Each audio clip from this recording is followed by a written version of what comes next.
My name is Doug Parker, host of the Cruise Radio Podcast, and today we're going to do a tour of Carnival Pride. Before we get to the ship, if you like this video and you'd like to see more content, feel free to subscribe to the channel and give the video a thumbs up. So Carnival Pride was launched in 2002. Her latest dry dock was 2019. She comes in at 88,500 gross registered tons, carries 2,124 guests, and is 963 feet long. In early 2019, Carnival Pride underwent a dry dock that added a couple of new spots and actually took a couple away. As of 2020, Carnival Pride is sailing 6 to 10 night Caribbean cruises from Baltimore, and then in late 21, Carnival Pride will reposition to Tampa, Florida for the winter cruising season. We'll start down on Deck 1. Normally, Deck 1 on every other class of Carnival ship is staterooms, but not on the Spirit class. All the way forward on Deck 1 is the Butterflies Lounge. This is the lounge that you'll find the Punchliner Comedy Club and other events throughout the cruise held in here as well, like karaoke. Also a bar in the very back of this lounge. Now, it makes it really convenient because right above this lounge is the main theater on decks 2, 3, and 4. So you don't have to walk from one end of the ship to the other end to catch a show. It's all kind of in this one centralized place. There are 3 main banks of elevators on Carnival Pride. You have 4 forward, 4 midship, and 4 aft. And you also have 3 glass elevators within the main atrium. Those glass elevators will take you from deck 1 all the way up to deck number 10. That's where David's Steakhouse is located. I should also mention on deck 1 aft, there's the first floor of the Beauties nightclub, but we'll hit that in just a couple of moments because it actually starts on deck number 2. So deck number 2, 3, and 4 is where you'll find the Taj Mahal Lounge. This is a 3-deck show theater where the playlist production shows are held, the welcome aboard shows, all those fun little shows you can find on Carnival ships. Love them or hate them, they're going to be there waiting for you. But if you are a show person or you have bad vision like myself, deck number 2 is the best place for you to sit, followed by deck 3, and then, of course, the cheap seats up in deck 4. To be fair, there really isn't a bad seat in the house within the Taj Mahal main lounge. It's just a matter of preference, really. All right, leaving the theater on deck number 2 and walking aft, you'll pass that little card room called the Crystal Card Room, board games, cards, sitting, whatever you want to do in this area.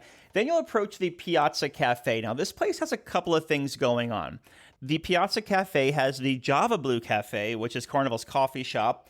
And then directly behind that is going to be the RedFrog Pub. RedFrog Pub, really popular on Carnival ships. It first launched on Carnival Magic back in 2011. Since then, it's been on every new build, either that or Guy's Pig and Anchor Brewhouse, a different variation of the same venue. But inside the RedFrog Pub, you'll find some acoustic guitar players in there throughout your cruise, and also some really cool draft beers and Caribbean drinks.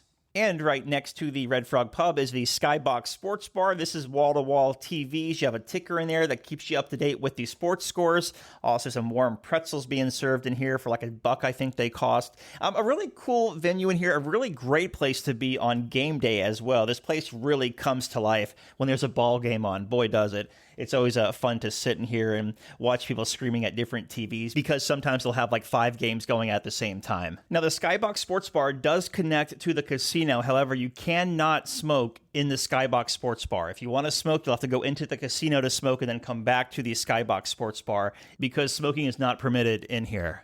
Leaving the Skybox Sports Bar and heading aft, you'll pass a couple of internet terminals where you can jump on the internet there, and then you'll come into the casino. Now, the casino here, your typical casino, the path does walk through the casino, so I will say this, if you're sensitive to smoke, you might want to bypass the casino by going up to deck number 3 or down to deck number 1. There's staircases pretty much on each side of the casino, so it's easy to bypass if you're very sensitive to smoke.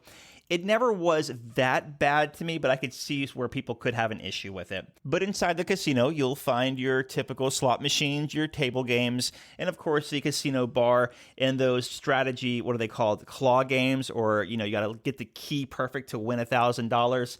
Never quite have gotten even close to winning anything, but I've seen people who have. Next up is Bonsai Sushi. That is connected to the casino on one end and then connected to the atrium on the other end, so you can enter from either way if you'd like.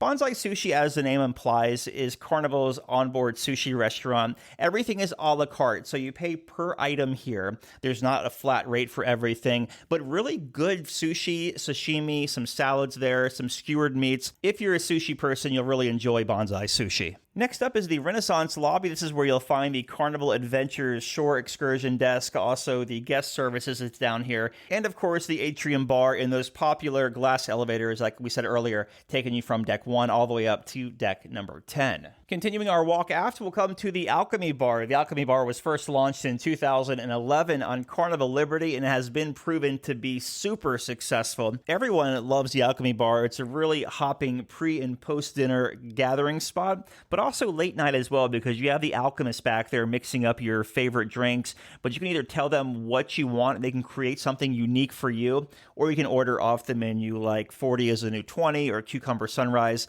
things like that. Drinks here are about $10.75 a piece, give or take a little bit. Off the Alchemy Bar, but before the main dining room, is Beauty's Nightclub, a 2-story nightclub on the ship. If you want the dance floor, go down to deck number 1. If you want a drink, up here to deck number 2, they'll serve you up. And the location of the nightclub is really convenient too, because it's right next to the Alchemy Bar. So if you want to grab a drink from the Alchemy, then go back into the nightclub, you can kind of bounce between the two all night long if you want. Now we get to the main dining room, and something else Carnival did differently with this Spirit class ship is they only put one dining room on these ships, but made it 2 stories. So it's all the way in the back.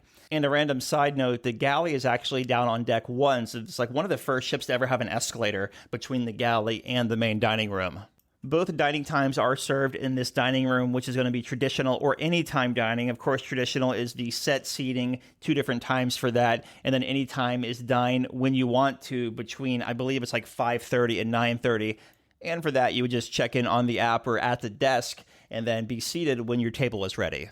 Up to deck number 3 of the main dining room, which is called the Normandy Restaurant. It's much of the same. I will mention, though, there is a lot of tables, maybe about a dozen or so by the back window. So if you want to get a good sunset view, this is the place to be sat. All right, leaving the main dining room and walking forward, you'll walk through the Raphael Lounge. There's a piano set up in here, but this is not the piano bar. The piano bar is actually forward from here, but, you know, classical music playing on your way to dinner can be found in this area on deck 3.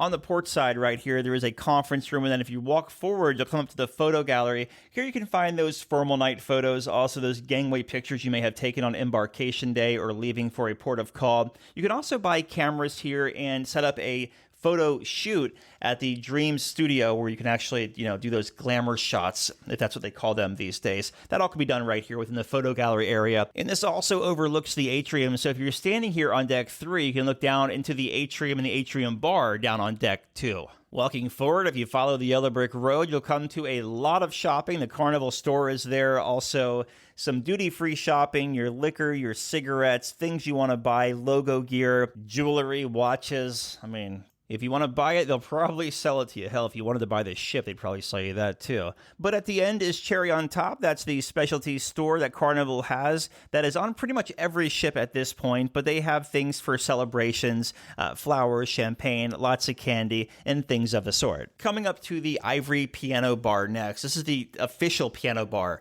on Carnival Pride. It's a nice sized space, but actually looks a lot bigger than it really is, because there are mirrors that basically do 360 degrees around this. And just outside of the piano bar, there is a staircase that'll take you from deck 3 to deck 2, and that's where you'll find the RedFrog Pub, the Skybox Sports Bar, and the coffee shop. Next to the piano bar, this is where things get a little weird, because Carnival used to have a chapel here and a library. However, they just completely demolished both of them and put the warehouse arcade here. So now where people used to pray, they now curse at Mortal Kombat and Street Fighter. Deck 3 forward also has this hidden promenade, if you will. You have to know how to find it, though, because it's very easily missed. I think I've missed it on 4 ships in a row. Finally found it on this one. But if you were to go into the theater on deck number 3, but if you were to just stay far right or far left, you'd come to the Sunset Garden interior promenade. And that promenade actually walks you all the way around the theater. Some nice seating areas in here, a good place to chill, have a conversation, read a book, not heavily traffic at all. So if you want a good place to chill out on a sea day, this might be your spot. As I mentioned earlier, decks 2, 3, and 4 are the show theater. If you were on deck 3 and you went all the way forward, that's where you'll find Circle C, part of the kids program. And then up to deck number 4 all the way forward, that's Camp Ocean. That's for the young ones. And then while we're on the kids program here, all the way up on deck number 10 by the fitness center is Club O2. That's going to be the teens club. Decks 4, 5, 6, 7, and 8 are all staterooms, which takes us up to deck number 9 forward, and that's going to be the fitness center, your typical workout equipment in here, upper body, lower body, free weights, and of course treadmills. The fitness center is 2 decks, and there's also a pool in here, or I guess you call it a whirlpool or a hot tub, but that is complimentary to use, which is nice because the newer ships, the pool is located within a thermal suite that you have to pay extra for. Another nice feature in this area is both the men and ladies changing rooms have sauna and steam rooms in them. So you can actually go to your respective sauna or steam room to relax for a little bit. Also, nice size showers in each changing room as well. So if someone else is getting ready in your cabin, you can hop up here and use one of these spa showers to get ready. There's some spa treatment rooms up here. Also, the Look Easy Beauty Salon. And then opposite of that is the reception desk where you can sign up for your treatments throughout the week. Walking outside of the spa, you'll come to the Apollo Forward Pool. Now, what I do like about this ship is there's the Forward Apollo Pool and then the Venus Main Pool. And those two are separated by the BlueIguana Tequila Bar and the RedFrog Rum Bar. But the Venus Main Pool, which is the pool over the Carnival Seaside Theater where Guys and the BlueIguana Cantina is, that pool actually has a retractable sliding sky dome. So if the weather's inclement, they can actually put that top over the pool and you can still swim in bad weather if you wanted to. As I mentioned, Guys Burger Joint serving up burgers from about noon to 6 p.m. every day. And then opposite of that is the BlueIguana Cantina, burritos, tacos. They do serve breakfast at the BlueIguana Cantina and then open for lunch from about 12 to 2:30. You'll want to check your fun times for exact hours of operation. Now inside there is the Mermaid's Grill Lido restaurant. That's your typical Lido buffet. You have the chef's choice area in there, the Carnival Deli, chopsticks, more of an Asian take. Also, the pizza joint is located within the Lido deck area, so it's not out by the back pool like it normally is on a lot of ships. Also a salad bar here, a meat carving station, things of the sort all within this area. And then at the very back of deck number 9 is the Serenity area. Adults only, no kids allowed. There's a pool back here, also a hot tub, and a lot of lounging opportunities. You have clamshells, chairs, day beds. There's also a giant covered bar back here and a towel hut if you want to rent out a Serenity towel for the day. Up to deck number 10 is where the water slides take up part of the back of deck number 10. And then on the inside, you're going to have David's Steakhouse. Now, one really cool thing about this steakhouse is the steakhouse is actually inside of the funnel. So underneath the funnel on decks 10 and 11 is David's Steakhouse, known as Fahrenheit 555 Steakhouse on the newer Carnival ships. You'll want to make reservations to dine here, and usually the ship does a promotion where the first night you get a free bottle of wine with your dinner.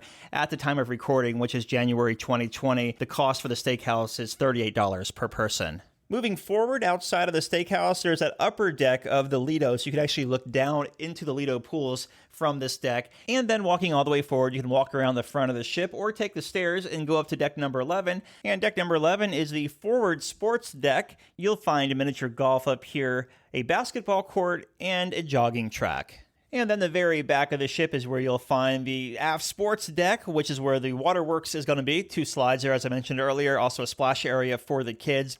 More seating in this area, and then the sky deck, which is the deck just below the funnel. More seating up here, too. One thing this ship does have, actually a lot of things this ship has. So it has plenty of pools, plenty of hot tubs, a lot of deck space, a connection with the water, and plenty of interior space. And speaking of space, I forgot to mention this earlier, but down on the Atlantic deck on deck 3, there's an outside promenade. So if you wanted to step out and go for a walk or get some fresh air after dinner, all you'd have to do is exit the port or starboard side and go right outside. Also multiple doors between the back of the ship and the front of the ship to walk along that promenade.